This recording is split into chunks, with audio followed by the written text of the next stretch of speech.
Aya, narinig ka na. Ito na po!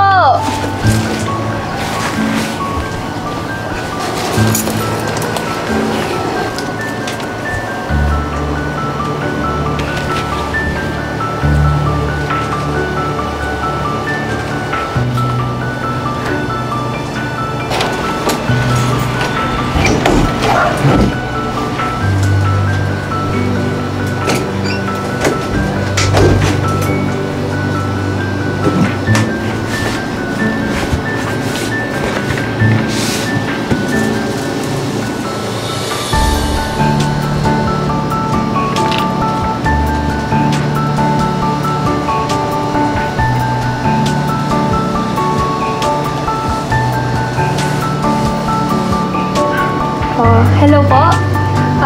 Magandang hapon po. Si Aya po ito. Mag-a-apply po sana ako sa student publication po. Yes po. Aliyah Mendoza po. Opo. Salamat po.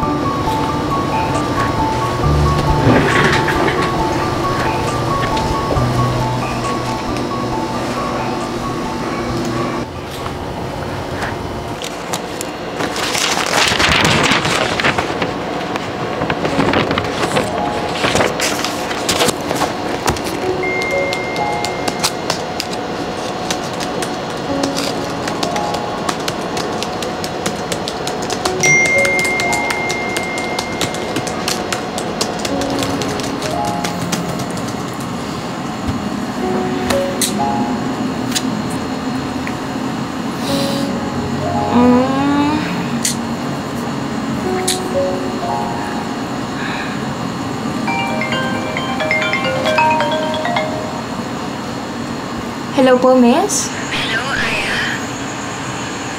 Yes po. Kanina pa ako nag-message sa'yo. Sorry, pero may masama akong balita sa'yo. Ha?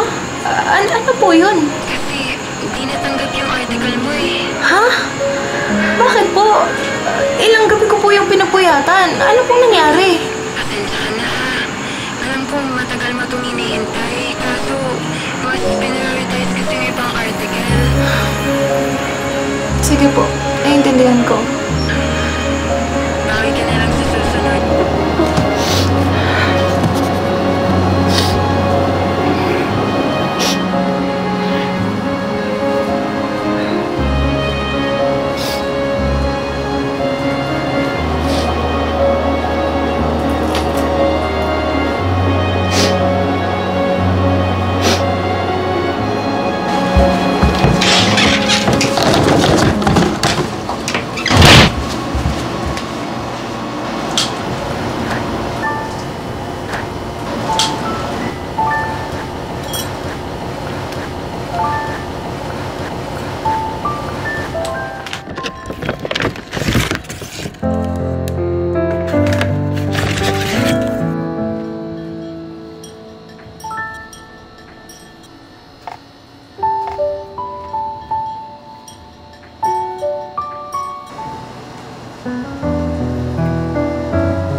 bagay ay nag-uumpisa sa isang pangarap.